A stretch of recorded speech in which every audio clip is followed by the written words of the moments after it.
ده بقى اللي ينقال عليه فلاحي بجد، محشي الكرنب الفلاحي اللي مصر كلها نفسها فيه.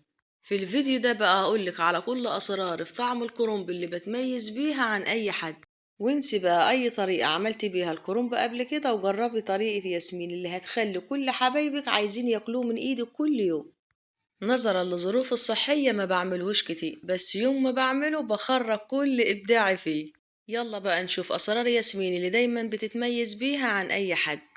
ولو أول مرة تشوفوني، ده مطبخ ياسمين جنيدي، ولايك وشير لو عجبكم الفيديو. أول حاجة نسمي الله ونصلي على الحبيب صلى الله عليه وسلم. معايا هنا كرنبة حجمها كده حلو علشان يقدر يكفي حبايبي وجيراني اللي دايما بيستنوا ياكلوه من ايد. هظبط حجم الكرنبة على قد الحلة اللي هسلق فيها بالسكينة كده بقى، وأقور الراس بتاعة الكرنبة واخلي القلب بتاعها علشان كل ورقة تبقى سهلة ما تكونش لازقة في التانية. وانا بظبط فيها كده بقى كنت مولعة على المية تسخ، ما بضيفلهاش حليب ولا حاجة، هو بس ملح ورشة خفيفة خالص كده من الكمون. وممكن كمان استغنى عن الكمون لان احنا هنا في قرية ارياف، والتهوية عندنا هنا الله اكبر. البيت بيفضل مفتوح، اخر واحد هينام هو اللي بيسك الباقي، ومش بيت انا بس، القرية كلها بالنظام ده. يعني ريحة السلق ما بتظهرش في البيت خالص. في بداية ما بحطها في المية بقلبها على وشها 10 دقايق، وبقلبها على الناحية التانية، وبتلاقيها اتفصصت كده وبدأت تخلع معاك بكل سهولة. وكل اللي بخرجها بحطها على التانية علشان تكمل تسوية. بس لو هي مستوية معاك خالص تفتحي لها كده المية وتبرديها علشان ما تتهريش معاك. آخر حاجة بقى بطفي على المية وبسيب آخر ورقتين خضر كده بقى، وهما بياخدوا كده من سخونة المية وبيستووا. نركن بقى الورق على جنب ونحضر أجمل خلطة هتعمليها بطعم اللية خطيرة. معايا هنا حوالي 100 جرام من اللية، قطعتها كده مكعبات صغيرة، وهضيف لها كده حوالي ربع كوباية من الزيت. على ما تسيح كده معايا بقى أحضر بصلتين حجم وسط أو بصلة كبير. الجماعة بقى بتوع الدايت يركنوا على جنب، ولو نفسكم فيه هقولكوا علشان تاكلوه تعملوا ايه. في الأول كده بضيف رشة من الملح علشان البصلة تدبل وتطرى معايا وما تحرقش.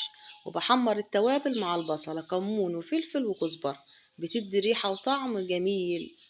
بسيب البصلة تتشوح ونحضر بقى في عصير الطماطم، بضيف له قرن فلفل حامي تقدري تستغنى عنه لو مش حباه يكون حراق. وبالنسبة للطماطم بقى ما بنعمهاش أو بخليها كده خشنة شوية، بتدي شكل حلو وبتحسسك كده أكتر بالطعم. في الاول كده بقى ما بضيفش توابل خالص، بضيف هي معلقة صغيرة بس للطماطم علشان تعادل الحموض. وبغطيها كده بقى واسيبها تعيش مع نفسها شوية.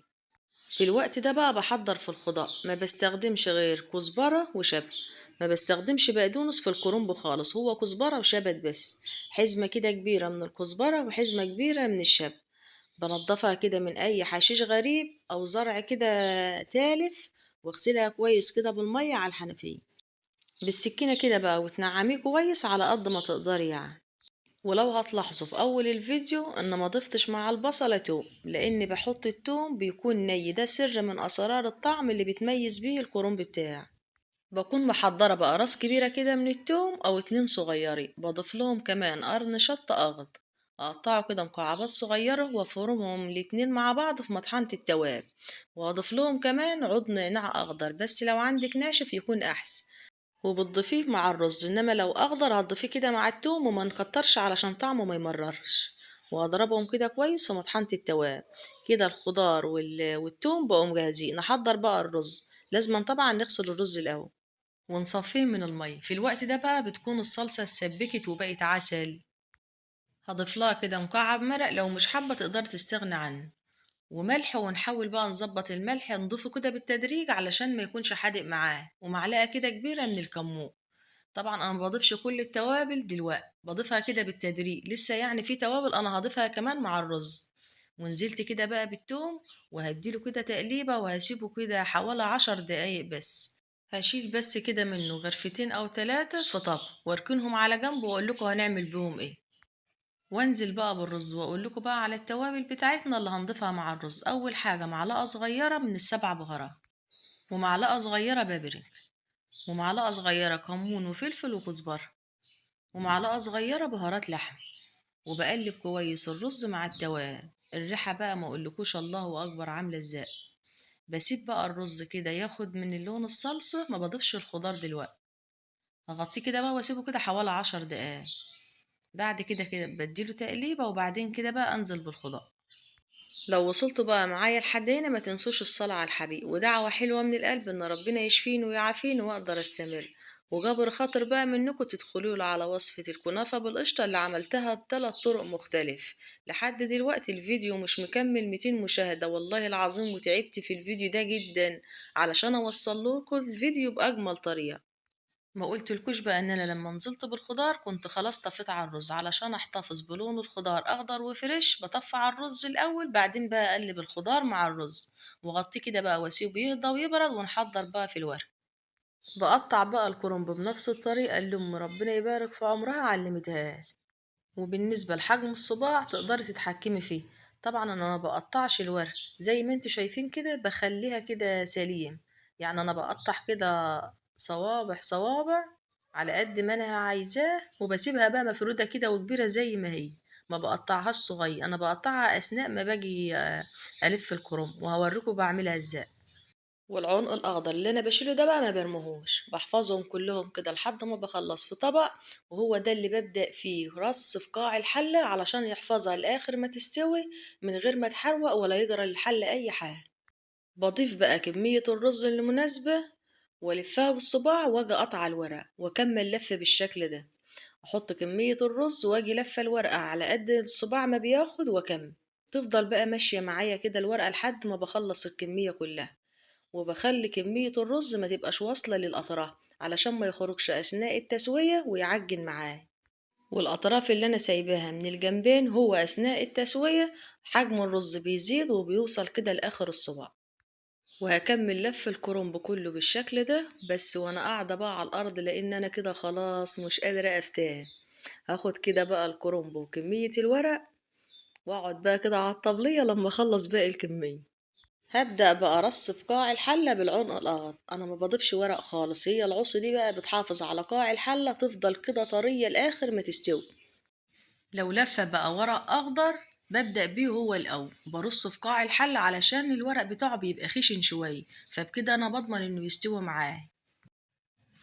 دي بقى نفس الحلة اللي سلقت فيها وبعدين حضرت فيها الصلصة، وهي دلوقتي اللي هسوي فيها. قلة الصحة بقى علمتنا حاجات كتير علشان ما نكترش في غسيل المواعين ونقف كتير على الحوض.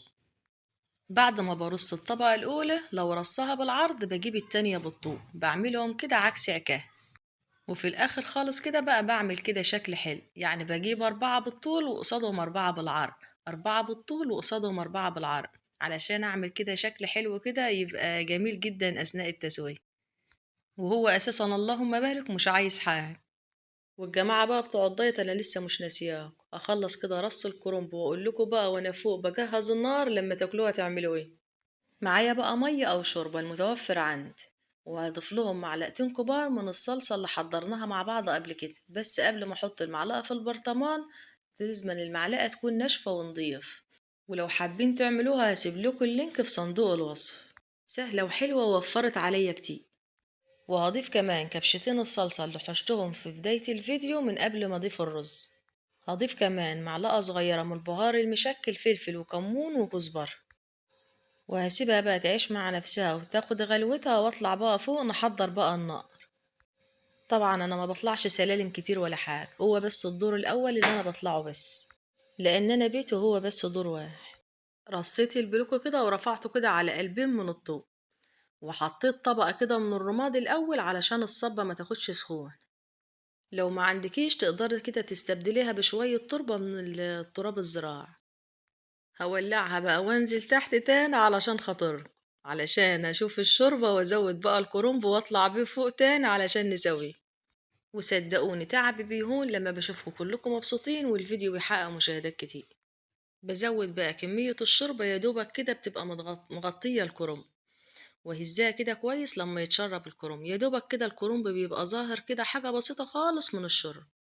لو عاملة دايت بقى ونفسك تاكليه بالطريقة دي هتاكلي الكمية اللي انت عايزاها براحتك، وتنزلي بقى تفضلي ماشية ماشية ماشية لحد ما تتعبي وتحسي ان انت جوعتي. تروحي البيت بقى بس اوعي تاكلي، لا، هتحضري كوباية كبيرة من المية تعصري فيها عصير ليمونة كاملة وتشربيها. طب نفرض بقى ان انت مش عايزة تنزلي، هتمسكي البيت كله بايديك واسنانك تنضفيه تنظيفة معتبرة، كنيس ومسيح وتنظيف، لحد ما تحسي ان انت تعبتي وجعتي، بعدين تشربي مية بعصير ليمون. الكلام طبعا اللي انا بقوله ده هو مش علمي، بس هتلاقوه شوية منطقي، وبألف صحة وهنا على قلوبكم جميعا. ههز الحلة كده هزتين ونزله بقى كده في الطبق. شكله اللهم بارك يفتح النفس. والريحة بقى ما اقولكوش، قلب الشارع كله. أثناء التسوية كنت بضيف معلقة كبيرة من السمنة، كانت بتفرق كويس في الطعم، بس هو بصراحة طعمه مش محتاج أي حاجة خالص. وأول مرة انساها، بس ما فرقتش خالص في الطعم، طعمه هايل، أول مرة أعمله بالجمال والحلاوة دي. والله أعلم بقى هعمله إمتى تاني. دي بقى إيد نورهان بنت حبت بإيديها الحلوين توريهولكوا.